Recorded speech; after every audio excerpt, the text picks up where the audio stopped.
If your business isn't listed on Google Maps, you're invisible to a lot of searches, especially if you're a service-based business. And the thing is, you're not just hard to find, you're actually not showing up when people search your exact business. So if someone searches for a cafe near them, or an electrician in Columbus, or the best plumber in Dallas, you're not showing up. Even if they search for ABC Plumbing and that's your business, if you don't have a Google business listing, instead of showing your business, it's going to show your competitors, which means that this is one of the highest leverage things that we can do to start getting more calls to our business from people who are actively searching for what you do.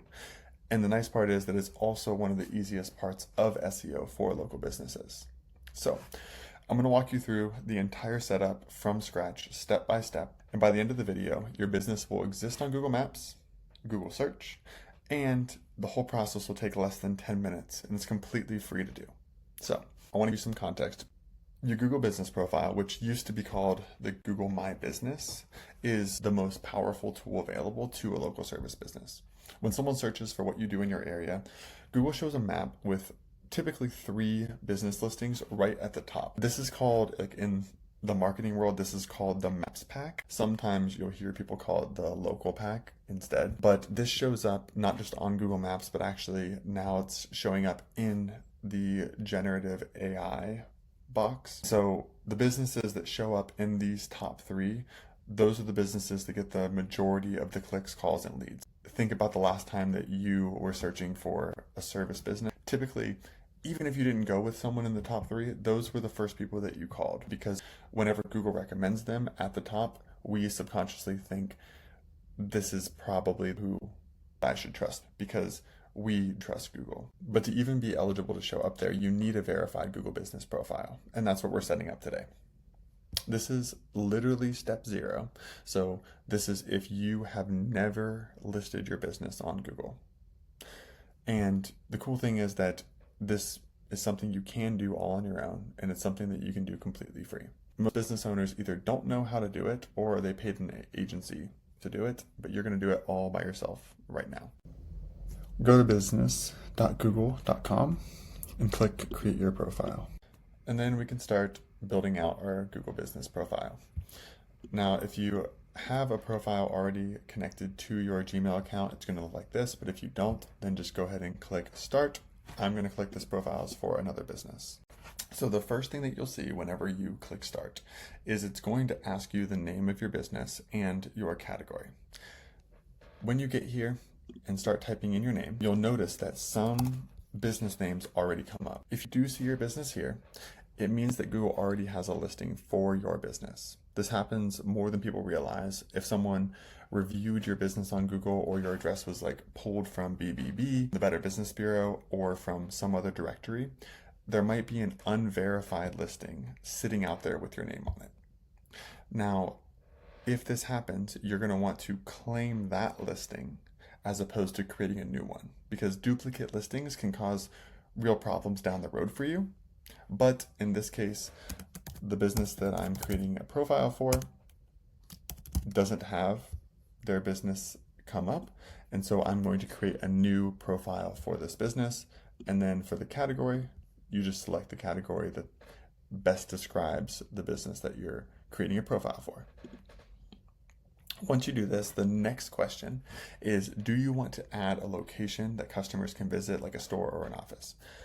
My personal recommendation, even if you are someone who goes to your client, like maybe you're an event planner, or you're a plumber, or an electrician, or even if you're someone who does a lot of remote work, like a digital marketing agency like Bazook Local, I still recommend that you click yes and add a location.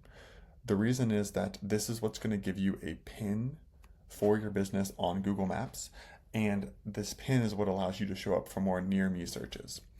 What happens if you click no is that instead of creating a pin, it's going to create a service area for your business. And just in my experience, I have a really hard time getting businesses that have a service area instead of an actual address to rank at the top for near me searches especially.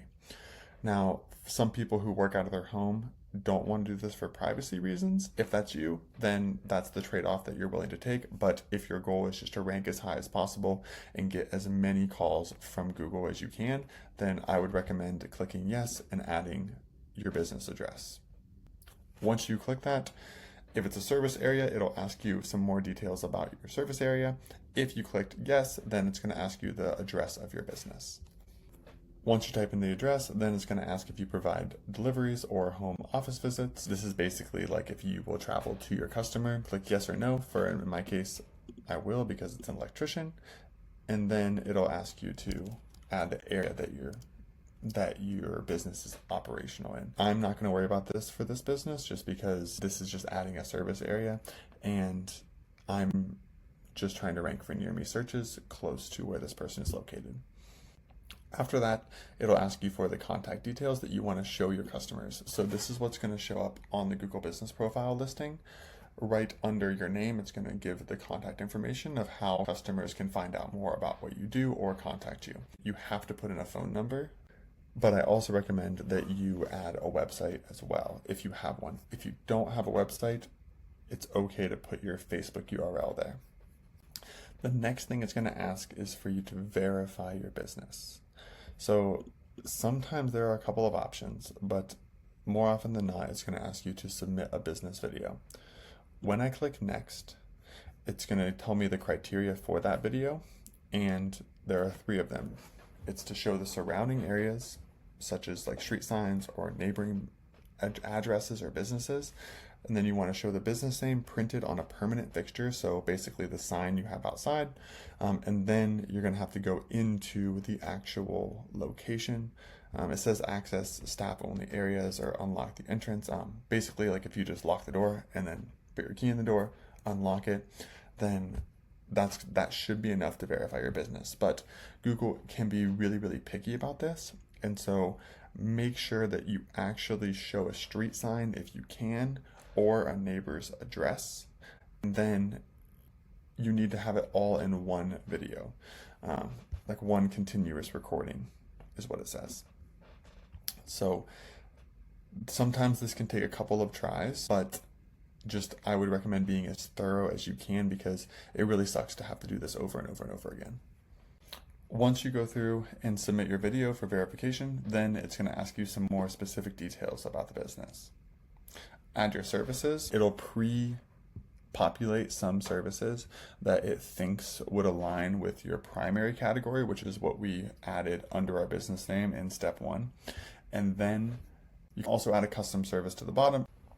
It's important whenever you're going through this to select everything that you offer because Google is going to use this as your secondary categories. And this is what's going to help you rank for these more specific searches. So whenever I'm helping an electrician optimize their Google business profile, I want them to show up for electrician near me. But if someone goes into Google and searches for outdoor lighting installation, then if they have this listed as their secondary services, they have a much higher chance of getting recommended at the top of Google Maps as opposed to an electrician that doesn't have this selected, because this builds more trust with Google that you actually offer what the searcher needs.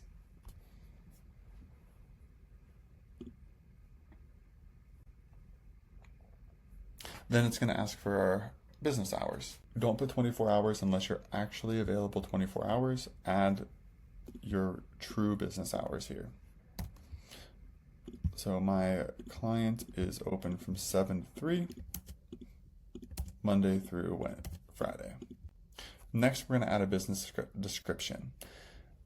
This can seem pretty straightforward, and 2 years ago, people would have told you to just keyword stuff this with everything that you offer. So it would have looked something like this. 171 Electric LLC is a trusted electrician serving Delroy, Carroll County, Stark County, Tuscarawas County, and surrounding Ohio communities. We specialize in, and then it would just list every single minute service that they offer. Whether you need a licensed electrician, trying to rank for that, for a new home, commercial project, remodel, generator setup, or electrical call, contact our experienced Ohio it would have been like Ohio electricians. This is something that I just populated with ChatGPT. And this will not help you rank because Google is getting smarter and smarter, and it knows that you're just putting in these keywords to rank higher for them. So we don't have to do this. We already listed our services under our secondary services. So here we just want to clarify to our ideal customer why they can trust us, where we serve, and then maybe highlight a couple of the services that we are most known for. It can be something as simple as this. 171 Electric LLC is a trusted electrician serving Carroll County, Stark County, and Tuscarawas County. We handle both residential electrical services and don't need both there. We handle residential electrical services, commercial electrical services, new construction, panel upgrades, generator installation, and more. If you need a reliable, licensed electrician in the area, give us a call for a free quote. Google's smart enough to know what you do now, and this is more front-facing towards our clients where they are going to be able to see this business description whenever they click on your profile, and we want it to be something that verifies that we are experts in what they're looking for, and then has a call to action for them to actually take that next step and give us a call. Then it's going to ask you for a storefront photo. At the moment, all I have for this client is a picture of their sign, and so that's what I'll add. Once you add your storefront photo, it'll ask you for some more photos of your work. This is where you can put some photos of some jobs that you're really, really proud of, or you can just add more photos of your location. As a matter of fact, this is one of the biggest ranking factors and trust factors. Whenever if you think about it, if you go to a Google business profile and the person only has a picture of the business and they don't have a lot of pictures of them actually helping people with the service that they provide, then you don't really know if you can trust that business, and you don't really know what you're getting. So add pictures of your location, add pictures of your staff, add pictures of you interacting with your customers. That's all going to continue to build the trust that helps the person that sees your listing go ahead and make that call. Then it'll ask you if you want advertising. You can skip this. And now your edits will be visible once you're verified. So you can click continue. And congratulations, your Google business profile has been officially listed on Google Maps.